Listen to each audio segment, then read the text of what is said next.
죽음은 모든 사람에게 예외 없이 찾아옵니다. 하나님께서 죄의 대가로 죽음을 허락하셨기 때문입니다. 그럼 피할 수도 없고 이 경험해보지 못했기 때문에 알 수도 없는 이 죽음과 그 이후의 세계 때문에 우리는 두려워하면서 늘 걱정하면서 살아가야 할까요? 그렇지 않습니다. 하나님께서는 죽음 이후에 하나님의 백성들에게는 천국을 약속하셨고, 그래서 소망 없는 다른 이와 같이 슬퍼하지 않게 하겠다. 너희들에게는 그 죽음 이후에 천국으로 인해서 슬픔이 없을 것이다 라고 분명하게 말씀하셨습니다. 살아있지만 부활을 믿지 않는 자들은 소망이 없는 것입니다. 예수님을 그리스도로 믿지 않고 부활을 믿지 않고 천국을 소망하지 않는 자들에게만 슬픔이 있고 두려움이 있고 걱정이 있는 것이지요. 하나님께서는 하나님의 자녀들에게 영원한 생명을 약속하셨습니다. 영원한 안식이 있는 천국으로 우리를 불러주시겠다 약속을 하셨지요. 우리는 그 약속을 믿고 부활하신 예수 그리스도를 믿고 천국을 소망하며 이 땅을 살아가고 있습니다. 그런데 왜 데살로니가 교회는 예수님의 이름으로 교회에 모였지만 참된 위로를 누리지 못하고 죽음 앞에서 걱정하고 근심하고 있었을까요? 이 데살로니가 교회는 예수 그리스도의 재림 그리고 심판에 있어서 조금 오해를 하고 있었습니다.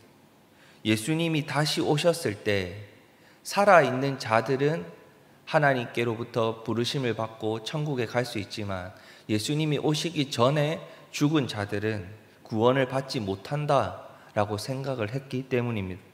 바울은 이런 데살로니가 교회에게 죽음을 바르게 알고 죽음 이후에 천국, 하나님의 나라에 대한 소망과 참된 안식과 위로를 누릴 수 있도록 하나님의 말씀을 다시 가르쳐 주었습니다.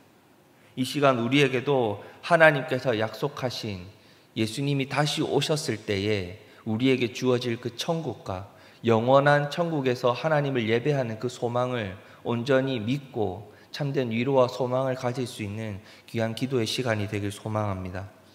바울을 통해서 깨닫게 하신 하나님의 말씀은 무엇이었을까요? 바울이 무엇을 가르치며 그 천국을 소망하게 하고 예수님이 다시 오셨을 때 천국을 소망하게 하실까요? 바로 예수님은 하늘로 가심을 본 그대로 분명히 다시 오실 것이다 라는 약속의 말씀을 가장 먼저 선포했습니다. 죽음과 사망의 권세를 물리치시고 이 땅에 오신 예수 그리스도, 모든 육신을 죽음에서 일으켜 세워주실 것이다, 다시 부활시켜 주실 것이다 라는 약속의 말씀을 선포하신 것입니다. 예수님은 분명 죽음을 이기시고 다시 살아나셨습니다. 그리고 예수님이 하늘로 올라가심을 본 그대로 이 땅에 오셨을 때는 죽은 자들도 살아있는 자들도 동일하게 하나님께서 다시 일으켜 세우셔서 심판의 자리에 서게 하시고 하나님 나라로 천국으로 인도하실 것이다 라고 정확하게 하나님의 말씀을 가르친 것입니다. 누가복음 23장에서는 예수님께서 십자가에 달려 돌아가실 때에 양쪽에 두 강도도 함께 달려 죽었습니다. 그 가운데 한 강도가 예수님께 이렇게 말씀을 하지요. 예수님, 나를 기억해 주시옵소서 라고 구원을 소망하며 주님을 믿는다고 고백을 합니다. 그때 예수님께서는 오늘 내가 나와 함께 낙원에 있을 것이다 라고, 이미 너는 천국에 있다, 이미 너는 나와 함께 있다 라고 말씀해 주십니다. 구원받은 하나님의 자녀들은 죽음 이후에 그 즉시 그리스도의 품에 안기게 된다라는 하나님의 말씀의 선포였지요. 두려워하지 말라, 너는 이미 나와 함께 있다, 너는 이미 낙원에 나와 함께 있을 것이다 라고 말씀하신 것입니다. 그래서 죽음 이후에 이렇게 그 강도는 하나님께로부터 구원받았음을, 그 말씀을 선포받게 된 것입니다. 예수님을 그리스도로 믿은 우리도 마찬가지입니다. 오늘 이 말씀을 믿을 때에 죽음 이후에 우리는 그 즉시 그리스도의 품에 안기게 됨을 확신하면서 참된 위로를 누릴 수 있습니다. 죽음이라는 것은 누구에게나 맞닥뜨렸을 때 참 감당하기 어려운 슬픔입니다. 하지만 우리가 죽음 이후에 그리스도의 품에 안겨서 천국을 소망하며 하나님을 예배한다라는 그 기쁨과 그 위로로 인해서 이 땅에서의 삶이 우리 성도님들에게 참된 위로와 소망이 되길 소망합니다. 바울을 통해서 깨닫게 하신 하나님의 말씀 두 번째는 예수 그리스도께서 다시 오시면 죽었던 육신이 다시 일으킴을 받고 영광스러운 몸으로 하나님께서 다시 회복시켜 주신다는 약속의 말씀입니다.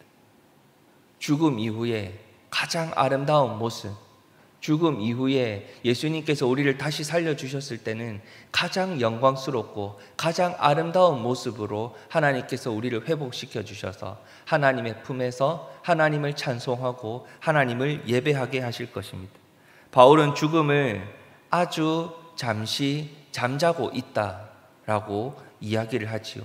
이 표현으로 잠을 자고 나면 반드시 깨어나듯이 죽음 이후에는 반드시 부활이 있다는 것을 말씀을 통해 선포하고 있습니다. 인간은 어떠한 능력으로도 죽음에서 다시 일어날 수 없습니다. 인간 스스로는 그 죽음을 이겨낼 수가 없습니다.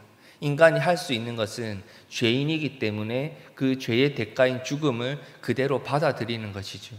그 죽음을 이기시고 다시 일으켜 세워주실 분은 예수 그리스도 하나님 한 분밖에 없습니다.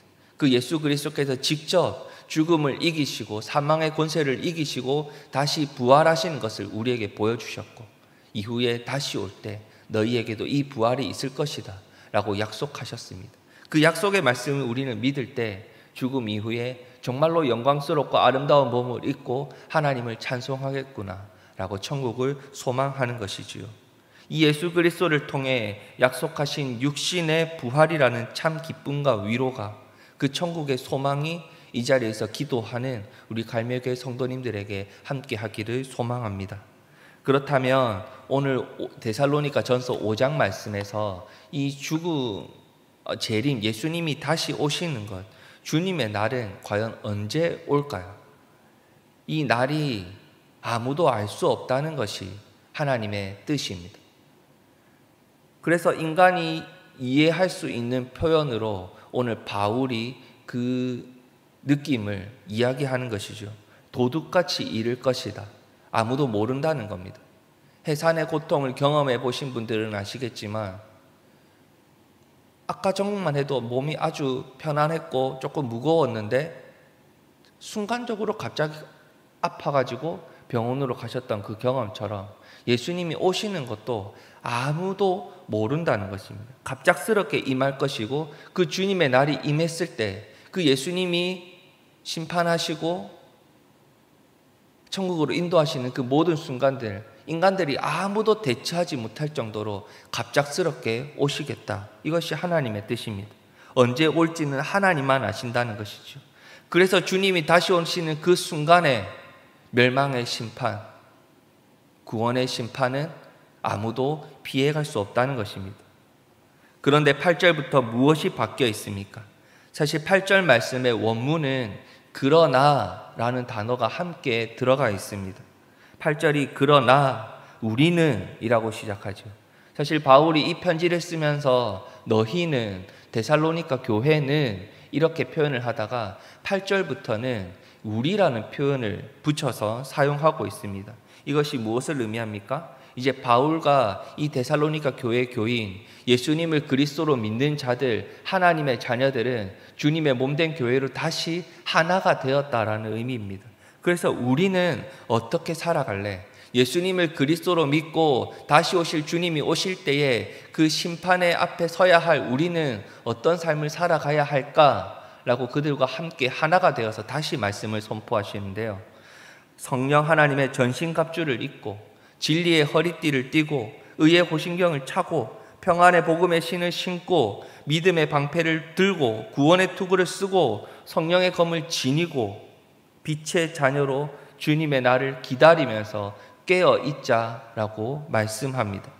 주님의 날은 우리에게는 멸망이 아니기 때문입니다.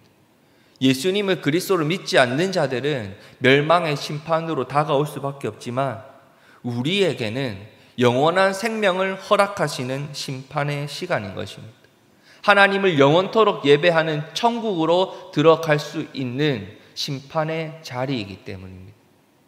그러니 이 시간 9절에서 11절 말씀을 붙들고 오늘을 살아갈 때에 오늘 하나님의 뜻을 따라 살아가겠습니다 라고 고백할 수 있는 기도의 시간이 되길 소망합니다. 주님이 다시 오심은 예수 그리스도로 말미암아 우리를 구원하시기 위해 이 땅에 오시는 것입니다. 예수님을 그리스도로 믿지 않는 자들, 영적으로 죽어있는 자들은 심판에서 멸망의 심판대에 서야 하겠지만 동일한 그 심판대 자리에서 우리는 예수님을 그리스도로 믿는 믿음을 붙들고 있는 우리는 영원한 생명을 선불로 받는 영광의 심판대가 될 것입니다. 우리의 목적은 단지 죽었다가 다시 살아나는 부활이 아닙니다. 그 부활을 통해서 예수님과 영원토록 함께 하는 데 있습니다. 영원토록 하나님을 찬송하고 예배하는 데 있다는 것이죠. 그러니 이 자리에서 기도하는 우리 갈매교회 모든 성도님들은 빛의 자녀요, 예수님을 그리스도로 믿는 자들이요, 천국을 소망하며 그 천국이 이미 주어진 자들이라는 것을 믿고 소망하며 빛의 자녀로 오늘을 살아가시기를 주님의 이름으로 축복합니다. 이 시간 말씀을 붙들고 같이 기도하겠습니다. 주님의 날은 언제 올지 아무도 모릅니다. 하지만 우리에게는 약속의 말씀이 주어졌고 천국을 소망하며 천국이 이미 우리의 마음속에 주어졌음을 믿습니다. 그 천국을 소망하면서 주님과 영원토록 함께하는 그 날을 기대하며 오늘을 살아가게 하여 주시옵소서. 주님의 자녀로, 빛의 자녀로, 하나님의 자녀로 오늘을 살아가며 천국을 소망하는 기쁨을 나누고 복음을 전하며 살아가게 하여 주시옵소서. 같이 기도하겠습니다. 교회를 위해서 기도해 주십시오. 내일은 거룩한 주일입니다. 우리가 함께 예배하며 하나님이 기뻐 받으시는 예배를 드리기 위해 기도로 준비하며 헌신하며 섬겨야 하는 귀한 은혜의 주일입니다. 그 주일 예배를 통해서 하나님, 우리의 갈매교회에 하나님의 말씀이 선포되어지고 그 말씀의 은혜가 충만하며 하나님을 찬송하는 소리가 퍼져나오고 함께 교제하는 기쁨이 충만할 수 있도록 주일 예배를 위해서 기도해 주시고요. 마지막으로 이 코로나 전염병과 여러 가지 전염병으로 인해서 성도님들과 어린 아이들이 많이 아픔을 겪고 있습니다. 그 아픔을 함께 위로해 주시고 하나님 회복시켜 주시옵소서. 같이 기도해 주시고요. 개인적인 기도의 제목을 가지고 기도하신 뒤에 자유롭게 돌아가시겠습니다. 기도하시겠습니다.